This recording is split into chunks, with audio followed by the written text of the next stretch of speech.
Hi everybody, it's an absolute pleasure to be here. Thank you very much for inviting me to take part in this wonderful conference. As King has said, my paper is going to discuss the UK's draft online safety bill, which has been particularly controversial here in the UK. And it's a piece of legislation that reflects the current regulatory zeitgeist, I guess, which is sweeping across Europe and further afield. So I thought that it was a good topic for the purposes of what we're talking about at this conference. Now, before I start, I want to make two points.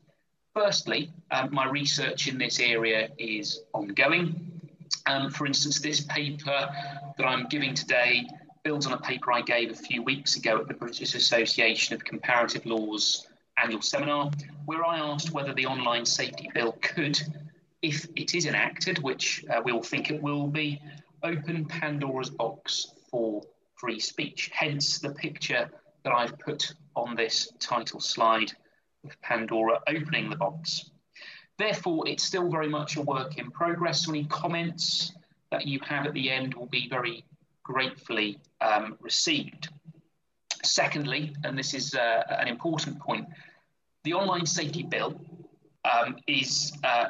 which as I've said is the focus of the paper, is still a draft bill and is therefore likely to change.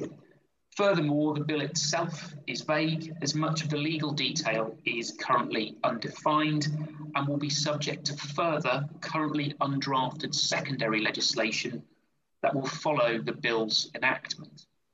So to a large extent, what I say about it and its potential impact on free speech is guesswork. So please don't hold me to anything that I say. So first of all, I'm just going to outline really what the purpose of my research is. Despite the uncertainty over what the Act is actually going to look like once it comes into force, I'm asking whether, as the bill currently stands, in passing a law to protect the public sphere from illegal and, most controversially, from legal yet harmful speech, we may have unintentionally given social media platforms the opportunity, or even a statutory footing, to take even more control of the message than they already have. By asking this question in respect to the bill and by using it as an example, my hope is that this work will provide guidance, or perhaps even forewarning, for the UK's legislators and legislators from other jurisdictions who are looking to develop or are developing their own similar regimes.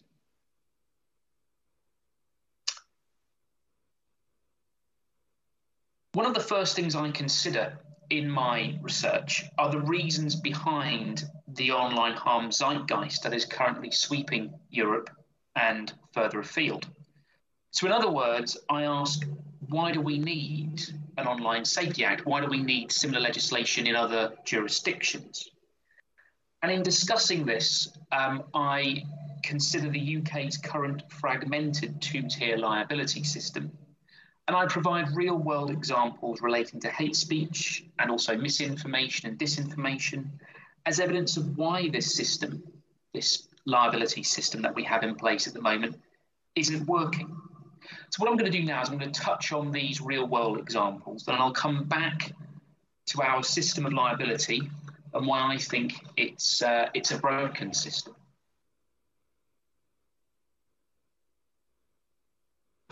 So although false news or misinformation and disinformation is not a new phenomenon, its impact on the public sphere has been exacerbated by the internet and in particular by social media. This amplification has reached crisis point in the last few years because of high-profile and worldwide events that have dramatically affected or have been dramatically affected by the spread of false news on social media, such as the 2016 US presidential election and, of course, COVID-19 and its vaccination program. And that was certainly the case here in the UK. The impact that false news had on these events, along with the proliferation of other harmful speech on social media and illegal speech, such as hate speech, has placed acute pressure on governments around the world to sanitise our online environment. As I've already said, the UK's answer to this is the draft online safety bill, which I'm going to come back to in a moment. But first, I want to mention why, if false news has always existed in the media, have things got really bad in recent years? Well, social media, in particular, provides the ideal technological architecture and environment for false news to spread quickly to potentially millions of people. Social media's ability to do this is facilitated by the symbiotic relationship that now exists between bloggers and social media generally, and the institutional media. Information published on social media platforms is often used as a source of news by newspapers and broadcasters. So in the same way that citizen journalists may regurgitate false or misleading information obtained from traditional media outlets or other bloggers, the institutional media may do the same in respect of information obtained from social media. And the fact that a trusted mainstream media source has published that particular piece of information serves to justify and support it, creating a self-fulfilling cycle. Now, a great example of this relates to the Washington Times article, which I put on the slide in front of you, which was published in January 2020 and which incorrectly reported that COVID-19 may have originated from the Wuhan Institute of Virology as part of a covert biological weapons program. The article sparked conspiracy theories and the spread of further false news on the virus's origin around the world, including in the UK, where it was repeated by the Mail Online, which is the Daily Mail's online version of its newspaper, the Daily Mail being one of the UK's most popular and widely read newspapers. And it was also published and then later amended by another one of our big daily newspapers, the Daily Star. Now, if you were to visit the Washington Times website now, this article is still available, albeit there is an editor's note at the top after the headline, which tells the reader the basis of the story is mistaken. Now, as you'll see from the slide, the way in which news is presented on social media also helps to spread false news, meaning that high-quality journalistic content often gets lost amongst a mass of lower quality or false content. Now, this is something I deal with in detail in my forthcoming book, which I put on the slide. I won't go into detail here because we haven't got time, but it's certainly an issue which contributes to this crisis with false information that I'm trying to get at here. What about hate speech then? Because this is another issue that has been an increasing problem in the UK in recent years, and in particular in the last 18 months to 2 years. The inadequacy of the UK's current liability regime, is illustrated by the level of hate speech that was aimed at professional football players during the 2020 UEFA European Championship, which of course was played in 2021 because of the COVID-19 pandemic. And this included racist abuse, awful racist abuse of Marcus Rashford, Jadon Sancho and Bukayo Saka, the 3 players that I put on the slide, after England lost to Italy in the final. Now, much of this abuse took place on Twitter, and it's since transpired that although the platform permanently suspended the accounts of 56 persistently abusive users on the 12th of July of this year, which was the day after the final, 30 of those individuals, 30 of those offenders have been found to still be posting or respawning on the platform, often under slightly different usernames. As a result, Dame Melanie Dawes, who's the chief executive of Ofcom, and of course Ofcom as I'll talk about in a moment, is going to be the regulator that's going to oversee this duty of care that's being imposed by the Online Safety Bill. Dame Melanie Dawes said this. She said, the need for regulation has come into even sharper focus over the past week as some of our incredible England football team was subjected to racist abuse on the major social media platforms. They, as in the social media platforms, simply must do far better than this in the future. When Ofcom has the power to regulate online safety, we will hold the social media platforms to account on abuse like this. They must be much more transparent about the rules they have in place to deal with it. We will act to make sure those rules are properly enforced. So I'm going to talk now then about this fragmented two-tier liability system, which has arguably contributed to the crises that I've just talked about and to others as well. So what does this fragmented liability system look like? Well, essentially, and I'm going to simplify this enormously here because of time, it consists of two tiers. Tier 1 consists of online publishers. So anyone or any organisation who publishes content online comes under Tier 1. Liability arises at the point of publication of the content, that is, for example, criminal. Now, the current criminal regime in the UK for dealing with online speech adds further complexity to the system, as it may involve the commission of offences under, for example, Section 1, subsection 1 of the Malicious Communications Act, 1988, and or Section 127, subsection 1 of the Communications Act, 2003. And there are other pieces of legislation, other offences where which can give rise to liability as well. But these are two of the more common examples. The liability of online intermediaries falls under Tier 2, and the scope of this liability is limited because the regime is subject to the safe harbour protections for intermediaries provided by Articles 12 to 15 of the European Union's e-commerce directive. Now, this e-commerce directive is applicable, of course, across the European Union, but it's also been retained in UK law by the European Union Withdrawal Act 2018, just to add to the confusion of Brexit. Now, these legal tools have been supplemented by social media platforms committing in different ways to regulate their activities and to combat illegal and legal yet harmful speech on their platforms without the need for mandatory regulatory oversight. Now, I'm not going to go into these various different initiatives here because, we just don't have time, other than to say that these commitments made by social media platforms have been wide-ranging in terms of their substance, what they actually consist of, where they apply, in that some are generally applicable and therefore are attached to the platform themselves as opposed to a jurisdiction, whereas others are country or region specific. But they're also very wide-ranging in respect of their effectiveness. There's no doubt that in some cases, social media platforms have signed up to various codes or initiatives or policies and have merely paid lip service to them. So the next question I asked them is, does this current fragmented, multi-tiered system of liability work? Well, in short, my answer to this is no, it doesn't.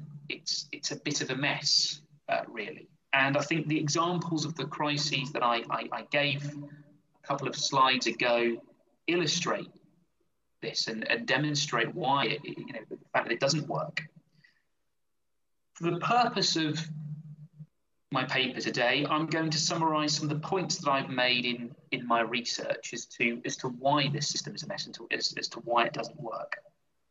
So, firstly, liability systems that target publishers of harmful content, such as the Tier 1 regime that we have in the United Kingdom, that were not designed to deal with online speech, are perhaps understandably unable to cope with the practicalities of the online environment that we have today.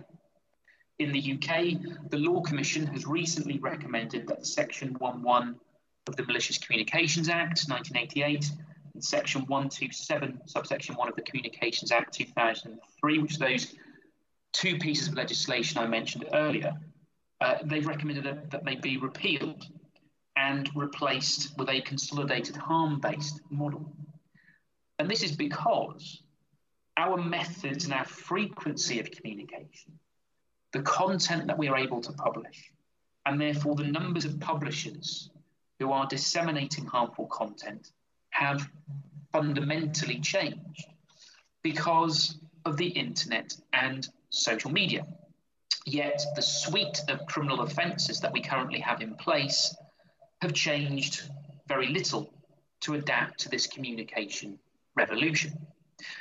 And this has led to two paradoxical phenomena. On the one hand, these laws under-criminalise, in that despite causing substantial harm, many culpable and damaging communications are left without appropriate criminal sanction because the offences allow for some abusive, stalking and bullying behaviours to fall through the cracks.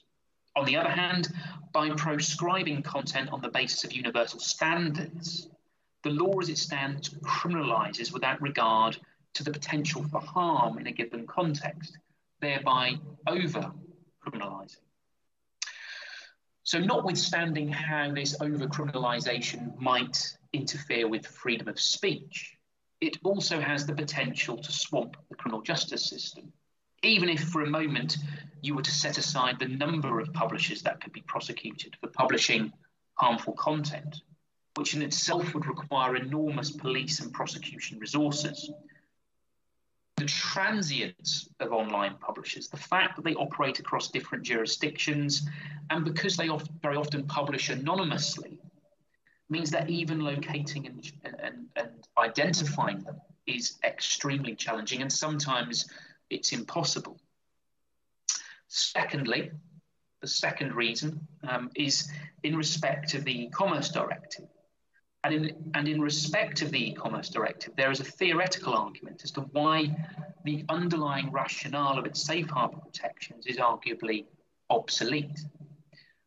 Recital 42 of the directive explains that the limitations it places on the liability of online intermediaries exist because of their passivity in the curation and dissemination and in the hosting or indexation of content on their platforms. Now, although this rationale certainly fits with the public message that is often conveyed by social media platforms, that they are merely passive technology companies as opposed to active media companies that perform journalistic or editorial functions, their actions consistently suggest otherwise, thereby undermining the recital's theoretical basis. Moreover, from a practical perspective, the directive's protections do not reflect the modern online environment and also social media as an industry. It doesn't take into account why content is managed as it is, for instance, to serve the respective platform's ideological or commercial or political agenda. It doesn't take into account internet business models, so for example, the use of clickbait and the manipulation of content coverage to attract users and readers and to attract, therefore, more advertising revenue.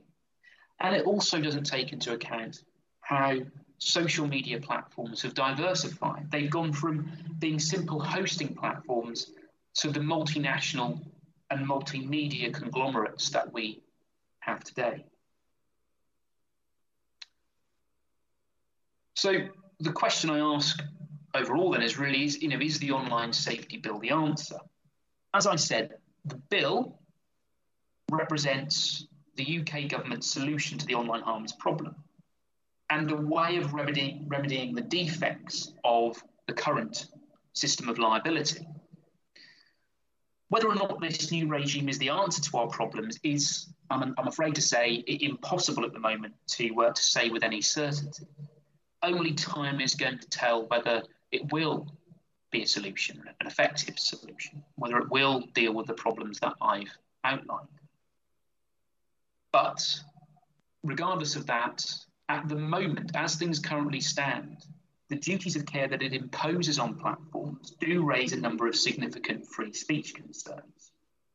And again, what I'm going to do, because of time, I'm going to summarise some of these concerns now. And there are many concerns. I have to say, if you were in the UK at the moment, it seems like every single day we are hearing from different organisations, different actors, different groups who are raising different concerns about the bill. So I'm just going to summarise a couple of them.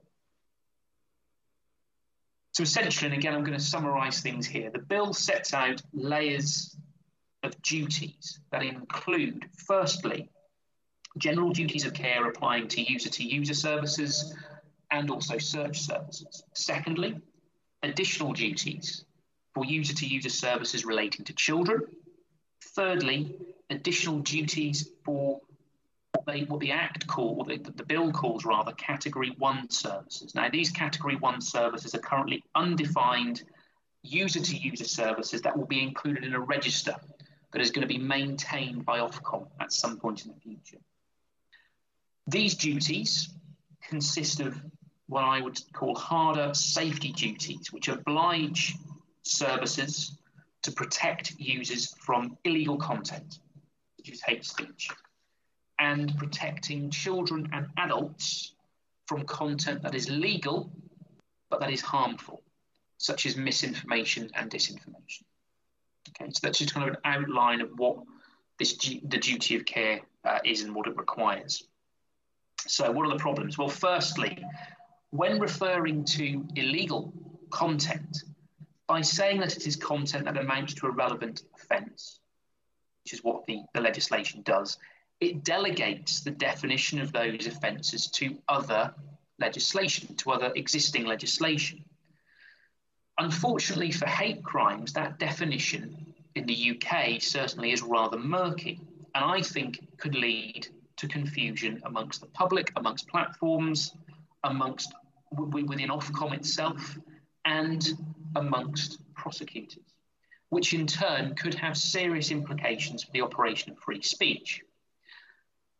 Now, in respect of the offline world, the European Court of Human Rights jurisprudence has given the protection afforded by Article 10.1 of the European Convention considerable scope, in that it has consistently held that it is applicable not only to information or ideas that are favourably received or regarded as inoffensive or as a matter of indifference, but also to those that offend, shock or disturb the state or any sector of the population. And we know that, of course, from that very famous judgment in Handyside. More recently, however, the Strasbourg Court's case law has indicated that it is prepared to limit this wide scope to take account of the amplification of the threat posed to countervailing fundamental rights by the internet and online speech. But only, and this is the important thing, only so long as this limitation falls legitimately within the parameters imposed by Article 10.2 of the Convention. So the problem is, without a clear definition of hate speech, which is the situation in the UK at the moment, I think it's potentially very easy for these established free speech principles to be illegitimately, but perhaps accidentally, restricted. And this is a situation that isn't helped by regular changes being made to definitions of hate speech and also to the different legal parameters of hate crime that exist across the raft of criminal laws that currently apply in the United Kingdom. The second issue is that clauses 12 and 23 of the bill set out a general duty applicable to user and search services, respectively, to have regard to the importance of, firstly, protecting users' right to freedom of expression, and secondly, protecting users from unwarranted infringements of privacy. Now, in addition, clause 13 of the bill provides duties to protect content of democratic importance, and clause 14 prescribes duties to protect journalistic content. However, unlike the clauses 12 and 23 duty, the clause 13 and 14 duties only apply to Category 1 services. Now, the fact that the core free speech duties pursuant to clauses 12, 13 and 14 of the bill only require platforms to have regard to, or in the case of clauses 13 and 14, take into account, that's the wording that's used, have regard to or take into account, free speech rights or the protection of democratic or journalistic content, means that platforms, I think, may simply pay lip service to these softer duties when a conflict arises with the legislation's numerous and harder-edged safety duties. Furthermore, and more cynically, this distinction between the harder and softer duties gives, I think, intermediaries a statutory footing to produce boilerplate policies that say they have had regard to free speech or privacy, or they've taken into account rather the protection of democratic or journalistic content. So long as they can point to a small number of decisions where moderators have had regard to or taken these duties into account, they will be able to demonstrate, it seems, their compliance with these softer duties to Ofcom. And I think the problem with this is that it will be extremely difficult, or perhaps even impossible, to go behind and interrogate that process. So, in conclusion, by making online intermediaries responsible for the content on their platforms,